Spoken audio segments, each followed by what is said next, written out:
உலகெங்கும் இருக்கும் நேயர்கள் அனைவருக்கும் ஆஸ்ட்ரோ பூர்ணாவின் அன்பார்ந்த வணக்கங்கள். இன்னைக்கு நாம பார்க்கக்கூடிய பதிவு ஜனவரி மாத பலன்கள். இந்த 2026 முதல் மாதமான இந்த ஜனவரி மாதத்தில் கிரகங்களின் கோச்சார நிலவரங்கள் அப்படின்னு நம்ம பார்க்கும்போது, மிதுன ராசியில குரு பகவான் வக்கரத்தன்மையோட இருக்கிறார். அடுத்து சிம்ம ராசியில கேது பகவான், தனுசு ராசியில 4 கிரகங்களாகப்பட்ட அந்த சூரியன், செவ்வாய், புதன், சுக்கிரன், கும்ப ராசியில ராகு பகவான், மீன ராசியில சனி இயல்பு தன்மையோட இருக்கிறார். இதுதான் இந்த மாதத்தை ஆரம்பிக்கும் போது இருக்கக்கூடிய கிரக நிலைகள்.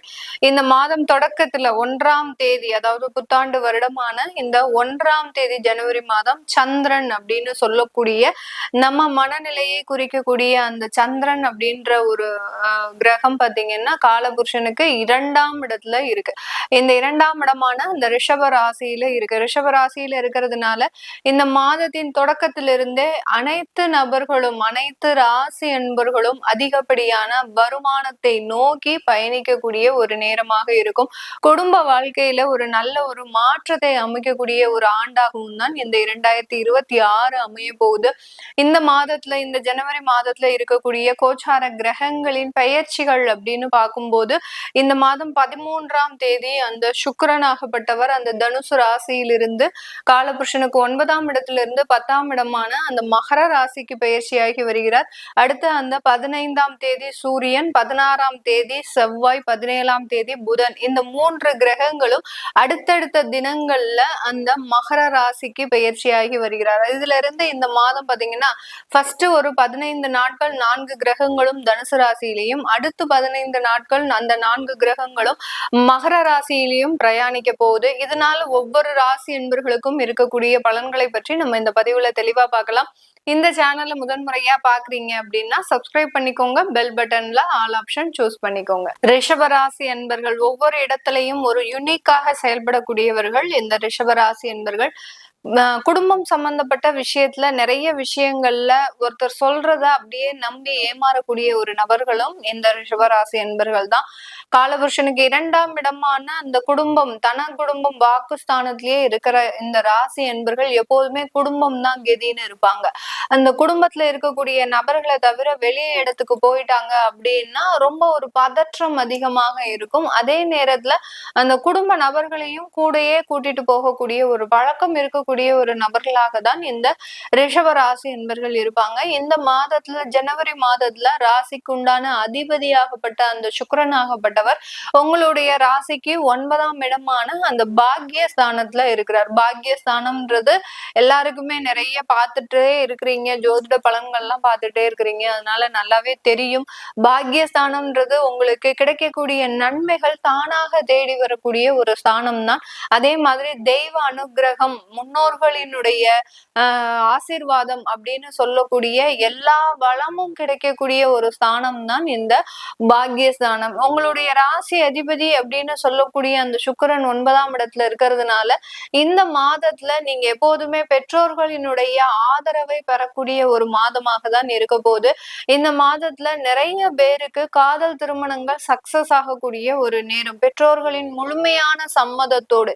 இந்த மாதத்துல நீங்க உங்களுக்கு உண்டான சில முயற்சிகளை நீங்க காதல் பண்ணிட்டு இருக்கிறீங்க, கடந்த ஒரு 6 வருடங்களாக, ஒரு 3 வருடங்களாக காதல் திருமணத்துல இருக்கிறீங்க அப்படின்னா இந்த இடத்துல இந்த மாதம் உங்களுக்கு உண்டான ஒரு முயற்சிகள் பண்ணுங்க.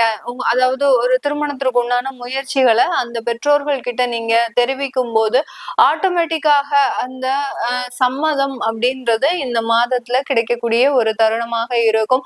இந்த மாதம் தந்தையாருடைய முழு ஆதரவும் உங்களுக்கு இருக்கக்கூடிய ஒரு நேரம். தந்தையாருடைய தொழில் சம்பந்தப்பட்ட சில முயற்சிகளை நீங்க செய்யக்கூடிய ஒரு தருணமாக இருக்கும். இது நாள் வரைக்கும் ஒரு டிஸ்டன்ஸ் கீப் அப் பண்ணி இருந்த ரிஷபராசி என்பர்கள்லாம் இப்போ அப்பாவோட நல்ல சேர்ந்து பழகி அவர்களோடு அவர்களினுடைய தொழிலை கவனிக்கக்கூடிய அளவிற்கு ஒரு நல்ல ஒரு முன்னேற்றத்தை அடைவதற்குண்டான ஒரு தருணமாக இருக்க போது. இந்த மாதத்துல அந்த முதல் நாளான அந்த ஜனவரி மாதம் 1ஆம் தேதி உங்களுடைய ராசியில தான் அந்த சந்திரன் பயணிக்கிறார். அதாவது உங்களுக்கு ஏற்கனவே ரிஷப ராசி தான் உங்களுடைய ஜாதகத்துல அந்த சந்திரன் இருக்கும். இப்போ உங்க சந்திரன் மீது கோச்சார சந்திரன் வரும்போது இந்த மாதம் மிகவும் ஒரு மகிழ்ச்சியான ஒரு மாதமாக தான் இந்த மாதம் பிறக்க போகுது இந்த ரிஷப ராசி என்பவர்களுக்கு. ஏன்னா குடும்பம் சம்பந்தப்பட்ட நிறைய விஷயங்கள்ல அதிகப்படியான ஒரு ஏமாற்றத்தை அனுபவிச்சிருப்பாங்க.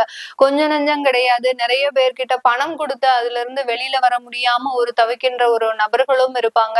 இந்த மாதிரியான சில பிரச்சனைகளை மறந்து இந்த ஜனவரி மாதம் நீங்க உங்களுக்குண்டான ஒரு மகிழ்ச்சியை தேடக்கூடிய ஒரு மாதமாக தான் இருக்க போகுது. நிறைய பேருக்கு பாத்தீங்கன்னா வேலை வாய்ப்புகள் தேடி வரக்கூடிய ஒரு தருணம். உங்களுடைய 11ஆம் இடத்துல அந்த சனி பகவான் இயல்பு தன்மையோட இருக்கிறார். அந்த இயல்பு தன்மையில இருக்கிறதுனால கண்டிப்பாக வேலை இழந்தவர்களுக்கு வேலை கிடைக்கக்கூடிய ஒரு மாதமாகவும் தான் இருக்க போது. வெளிநாட்டுல இருக்கக்கூடிய நபர்கள் தன்னுடைய வேலையில ஏதாவது சில பிரச்சனைகள் இருந்தாலும் அதை மிகவும் எளிதாகவும் ஒரு சுலபமாகவும் தீர்க்கக்கூடிய ஒரு மாதமாகவும் தான் இந்த ரிஷபராசி என்பவர்களுக்கு இருக்கும். இந்த மாதத்துல பெண்கள் பாத்தீங்கன்னா அவர்களுக்கு உண்டான வேலையில மிகவும் அதிகப்படியாக வருமானம் சம்பாதிக்கக்கூடிய ஒரு நேரம். நிறைய ரிஷபராசி பெண்கள் பாத்தீங்கன்னா ஒரு நாளைக்கு கிட்டத்தட்ட ஒரு 3 வேலைக்கு குறையாமல் பார்க்கக்கூடிய ஒரு நபர்களாக இருப்பாங்க. அதாவது ஷிஃப்ட் போட்டு ஒரே இடத்துல வேலை செய்யாம 3 இடத்துல வேலை பார்க்கக்கூடிய ஒரு நபர்களாக இருப்பாங்க. காலையில இருந்து மதியம் வரைக்கும் ஒரு இடத்துல வேலை பார்க்கறது, மதியத்துல இருந்து ஈவினிங் வரைக்கும் ஒரு இடத்துல, அப்புறம் ஈவினிங் 8 o'clockல இருந்து 12 o'clock வரைக்கும் ஒரு இடத்துல வேலை பார்க்கறது. இந்த மாதிரியாக ஒரு 3 இடத்துல வேலை செய்யக்கூடிய பெண்கள், ரிஷபராசி பெண்கள் இந்த மாதத்துல வருமானம் அதிகரிக்கக்கூடிய ஒரு நேரமாக இருக்கும். அந்த வேலை மூலமாக அதிகப்படியான ஒரு வருமானத்தை சம்பாதிக்கக்கூடிய ஒரு மாதமாகவும் தான் இந்த ரிஷபராசி என்பர்களுக்கு இருக்கும். இந்த மாதத்துல நிறைய பேருக்கு குழந்தை சம்பந்தப்பட்ட பாக்கியங்கள் ஏற்படக்கூடிய ஒரு தருணம். 2ஆம் இடத்துல குரு பகவான் வக்ரத்தன்மையோட இருக்கிறார். அதே மாதிரி உங்களுடைய 5ஆம் வீட்டு அதிபதியாகப்பட்ட அந்த புதனாகப்பட்டவர் பாக்கியஸ்தானத்துல இருக்கிறதுனால அந்த குழந்தை பாக்கியம் அப்படின்றது இந்த மாதத்துல உங்களை தேடி வரக்கூடிய ஒரு நேரமாக தான் இருக்க போது. கிட்டத்தட்ட 2 வருடங்களாகியும் எங்களுக்கு குழந்தை பாக்கியம் அமையலன்னு சொல்றவங்களுக்கு இந்த ஜனவரி மாதம் கண்டிப்பாக அந்த குழந்தை பாக்கியம் ஏற்படக்கூடிய ஒரு தருணமாகவும் தான் இருக்கும். இந்த மாதத்துல இந்த ரிஷப ராசி என்பர்கள் தன்னுடைய தோழிகள் சம்பந்தப்பட்ட, அதாவது ஃப்ரெண்ட்ஷிப் விஷயத்துல ரொம்ப யதார்த்தமாக நடக்கக்கூடிய ஒரு தருணமாக இருக்கும். கடந்த 2 வருடங்களாக பாத்தீங்கன்னா அந்த ஃப்ரெண்ட்ஷிப்ல கொஞ்சம் பிரேக் இருந்திருக்கும். அதாவது அவர்கள் கிட்ட இருக்கக்கூடிய டேர்ம்ஸ் அண்ட் கண்டிஷன்ஸ், அடுத்து பாத்தீங்கன்னா அவர்களுக்காக சில உதவிகள் செய்து நீங்க ஏமாந்தது, இந்த மாதிரியான அந்த ஃப்ரெண்ட்ஷிப்ல இருந்த அந்த பிரேக்கப்ஸ் எல்லாம் பாத்தீங்கன்னா இந்த மாதத்துல நிவர்த்தி ஆகக்கூடிய ஒரு தருணமாக தான் இருக்க போகுது. இதனால இந்த ரிஷபராசி என்பர்கள் ஒரு மகிழ்ச்சியான ஒரு மாதத்தை தொடக்க மாதமாக கொண்டிருக்கிறாங்க அப்படின்றது ஒரு முழுமையான ஒரு அமைப்பாக இருக்க போகுது. அதுக்கப்புறம் இந்த ரிஷபராசி என்பர்கள் இந்த மாதத்துல தொழில் ரீதியான வளர்ச்சிகள் எப்படி இருக்க போகுது, தொழில்ல நிறைய கிரெடிட்ஸ்ல கொடுத்திருப்பாங்க. இந்த ரிஷபராசி என்பர்கள் பாத்தீங்கன்னா நான் முதல்லயே சொன்ன மாதிரி எல்லாரையும் நம்பி வாழ்பவர்கள் இந்த ரிஷபராசி என்பர்கள். இந்த மாதிரியாக பல பேருக்கு இவர்கள் கிரெடிட்ஸ்ல அந்த உற்பத்தி சம்பந்தப்பட்ட துறையில இருக்கிறவங்களோ, தொழில் ரீதியான விஷயத்துல இருக்கிறவங்களோ இவர்களினுடைய ப்ராடக்ட்ஸையோ இல்ல இவர்களினுடைய சர்வீஸையோ அவர்களுக்கு கிரெடிட்ஸ்ல கொடுத்துருப்பாங்க. பேமெண்ட் வாங்காம செய்யக்கூடிய சில விஷயங்களை செய்திருப்பாங்க. அதெல்லாம் நிலுவையில இருக்கக்கூடிய சில விஷயங்கள் உங்களுக்கு இந்த மாதம் நிவர்த்தி அடையக்கூடிய ஒரு தருணமாக இருக்கும்.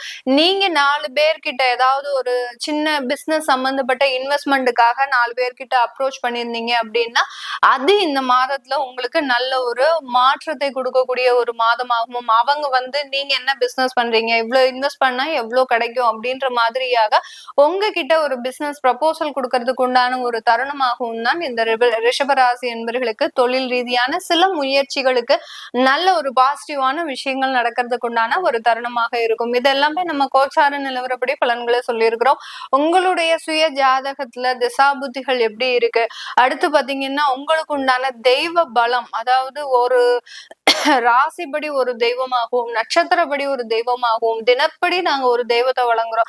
இப்படி அந்த தெய்வத்தை எந்த தெய்வத்தை வழிபாடு பண்ணுனா நம்மளுக்கு நிவர்த்தி ஆகும், எதை தின்னா பித்தம் தெளியும் அப்படின்ற கதையாக தான் ஒவ்வொரு நபர்களுமே பாத்தீங்கன்னா தன்னுடைய தெய்வத்தை எந்த தெய்வத்தை வழிபாடு பண்ணணும்னு தெரியாம சில இடத்துல பிரச்சனைகளை மாட்டிக்கிறோம். அதனால உங்களுடைய ஜாதகப்படி எந்த தெய்வ வழிபாடு உங்களுக்கு நல்ல ஒரு சிறப்பு அமைப்பாக இருக்கும் அப்படின்றது தெரிஞ்சுக்கிறதுக்கு, அடுத்து உங்களுடைய சுய ஜாதக பலன்களையும் தெரிஞ்சுக்கிறதுக்கு கீழே இருக்கிற நம்பருக்கு வாட்ஸ்அப்ல நீங்க அப்பாயின்மெண்ட்ல கன்சல்ட் பண்ணிக்கலாம். உங்களுடைய குழந்தைகளுக்கு ஜாதகம் எழுதணும் அப்படின்னு விருப்பப்படுறவங்களும் வாட்ஸ்அப்ல மெசேஜ் போடுங்க. உங்களிடமிருந்து விடைபெறுவது உங்கள் ஆஸ்ட்ரோ பூர்ணா. நன்றி, வணக்கம்.